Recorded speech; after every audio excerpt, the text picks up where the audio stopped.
afternoon, and what a beautiful day it is. I fancied a brew. Got my brew here. Okay, only trouble is I haven't got any hot water, so I thought I'll play with my Kelly Kettle today and show you all about that. So here it is. Comes in a nice little bag. There's Kelly Kettle on it. This is the biggest one that they do. Take it out of the bag here. I bought an additional hobo stove so I can use this for cooking on as well. But we're going to focus on this today. You don't have to stand up and get the base off. There we go. So it consists of this base here, and this is where we're going to make the fire. And then this part here, that's like an extruded chimney. And we're going to put the water in this part here, make a fire, pop it on the top of here, and the fire will warm up the water, and then I'll be able to have a brew. Okay, so I just don't need that bit for a moment, so I'll just put that to the side.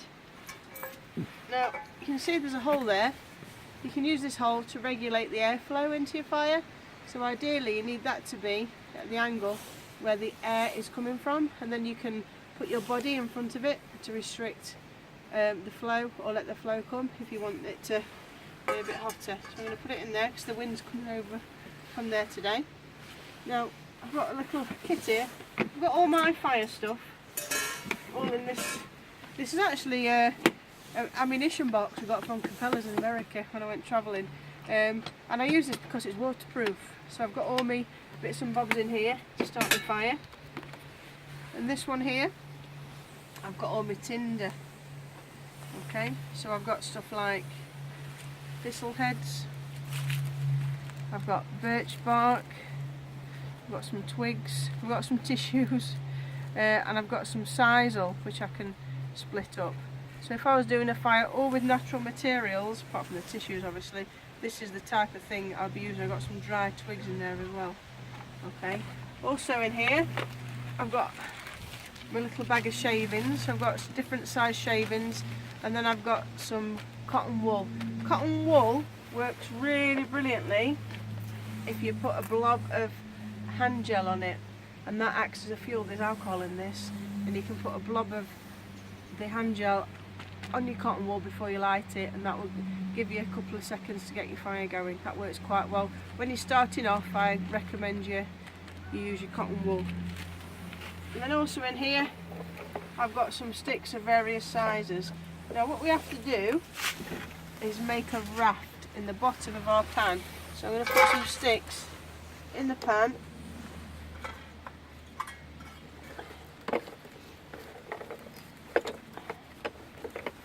They should be nice and dry because they've been sitting in here a while.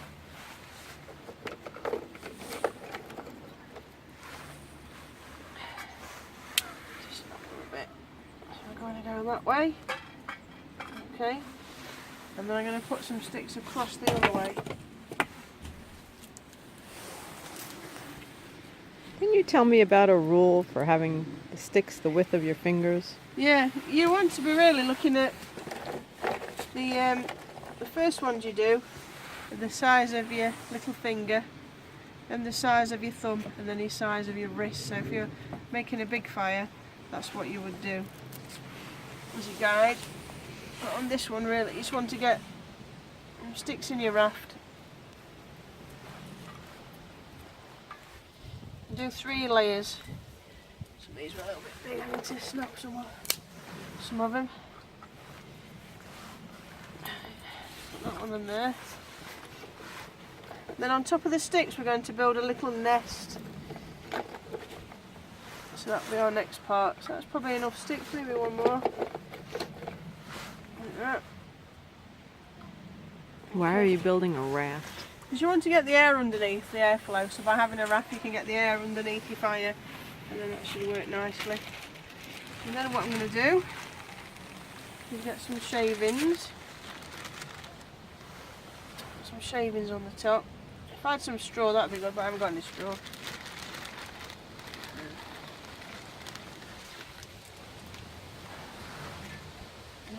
I'm actually going to cheat a bit today. I'm going to put a couple of balls of cotton wool in there as well, to show you how well this works. And I'm going to put a couple of blobs of hand gel on there. And this wood here is really well dried out. There's no point trying to light a fire with. Yeah, I've got some natural stuff here too. Let's pop that on the top. There's no point in trying to light a fire with wet wood. You're just going to be on a place to know wet. Now I could use a lighter to do that. I've got one in here, look, just in case it all goes wrong. Got a lighter in there, okay, just in case I'm in the woods and I'm all stuck. But normally I tend to use these things. These are called fire steels. We've got different ones here. This is my favourite. This is by a company called Light My Fire. It's quite nice. It's ergonomically designed, so you've got your thumb on, and what you do is you hold on to this bit. This bit's your steel and this bit's your striker, and you go like that. Put pressure on, and it causes a spark. So we want the spark to light the fire. These are brilliant. You get about 3,000 strikes from one of these. So it's really good. While I was away, I forgot my striker, and I bought this one from a camping shop. And actually, the steel's all right, but the striker is it just doesn't really give you anything. And I ended up using my knife actually with it to get it to work. So it's a bit rubbish, that one. I just tried it earlier using my good striker on it to see if and then I can actually get a flame. So I think it's more the striker than the actual steel. So in the future I may well adapt that one. And this one, I think I got this one from Yeoman's. It's got a little bit of a divot for your hand. It's not bad. You can get a flame on it, as you can see there. But I still prefer Light My Fire. That's the best one really. Plus, this one's got a whistle on it, which I quite like. I like my gadgets. Right, so what I'm going to do now. Oh, actually, I forgot to do something. Right, so if I'm going to make a brew, I need to put some water in my Kelly Kettle. So I'm going to pour the water in. Now, it's very important. They do say not to use these as a water carrier, but I guess you could if it was upright. You've got this bung here, look. It goes in there. So you could put some water in it and put your bung in it, but they recommend that you don't actually do that. But what's very important is when you start your fire that you have to take the bung out, otherwise you'll be creating like a pressure cooker, and then if you try to pull that out, it would just explode hot water everywhere. So when you're putting it on the fire, you must remove the bung. That's the most sort of health and safety issue on it. It's got this handle so you can hold it and stuff. Please take the bung out. Right, so should we have a little go then? Let's see if we can light it. Let's go in here. There we go. The first one, lit with the first one. That's quite nice. And I can put a few more of these dry bits over here.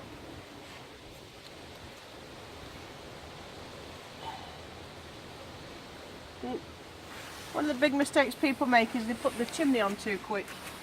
Now you just want to give it a little minute to get going. Quite good. I was a one-stroke wonder then, wasn't I? Brilliant. Alright, let's put that on there. And then what I'm going to do now is pop the kettle on the top. And if I need to, I can feed more sticks down the side. It's super quick with these at cooking, boiling your water. You can see now, I don't know if you can see this, but there's some smoke coming out the top. So what I'm going to do now is just pop a few more sticks inside. And the fire's established. And it's as easy as that. So the beauty of these Kelly kettles, I absolutely love this. This is the biggest one. They do a medium one and they do a trekker one as well, a little one. Is that you don't need to carry the gas with you, so you're always going to have fuel around you when you're in the woods. So it's fantastic. You're never going to be short of a brew ever again. All the different parts as well all fit inside. So I got these cups from Decathlon, but they do some special ones for the Kelly Kettle with a nice lip on. But all these bits and pieces will all fit inside the chimney, so it is quite compact when it all goes together. It works quite well. More sticks down in my fire, I think.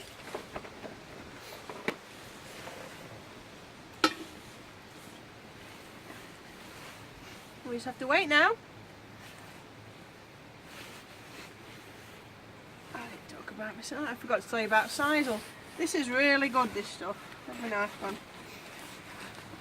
Sanitizer's great for if you want to. Just get my knife operating.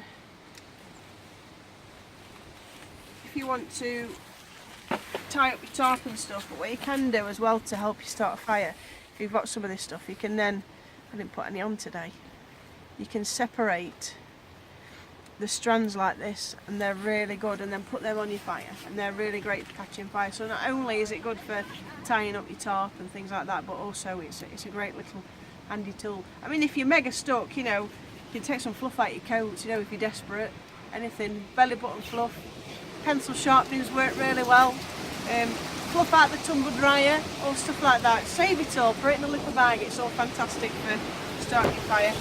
Oh, it's going good now.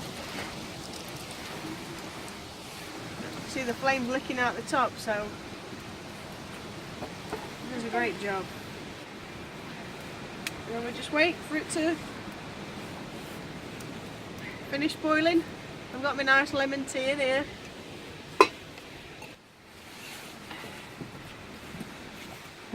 Right, I've just got this knife.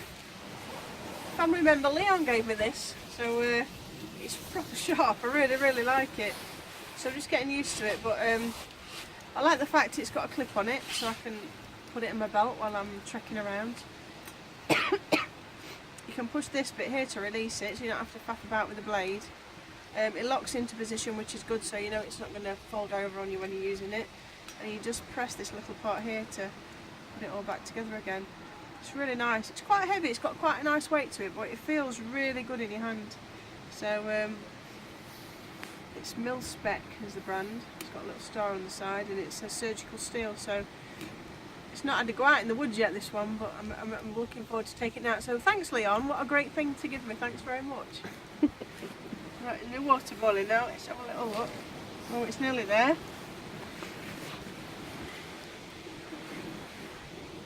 When you come to take it off, I'm going to hold the handle, and then I'm going to hold the chain like so, and I'm going to use that as a pivot to pour into me water.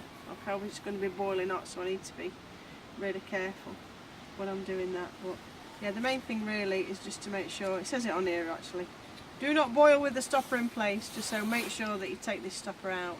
And they do recommend that you don't use this as a carrying water device, but I guess you could try it. It's up to you, isn't it, if you get a wet back or not. Okay, so we're all good now. So what we're going to do now is lift it off. I'm going to hold this bit and then pour. So I've got nice boiling water, that didn't take very long. And there's my brew. And then say if now I wanted to cook myself some pasta or something, this bit here is called the hobo stove. So I'd put this bit on. I can add some more wood in there, put a pan on the top of there, and then I can do a bit of cooking as well. And again, that all fits, this bit fits inside this bit, and it all fits inside the Kelly Kettle, into the Kelly Kettle bag. There's a lad I teach called Stan, and he was asking me how we do fire, so I'm going to show him at school. But there you go, Stan, this one's for you. Okay, fella. See you at school.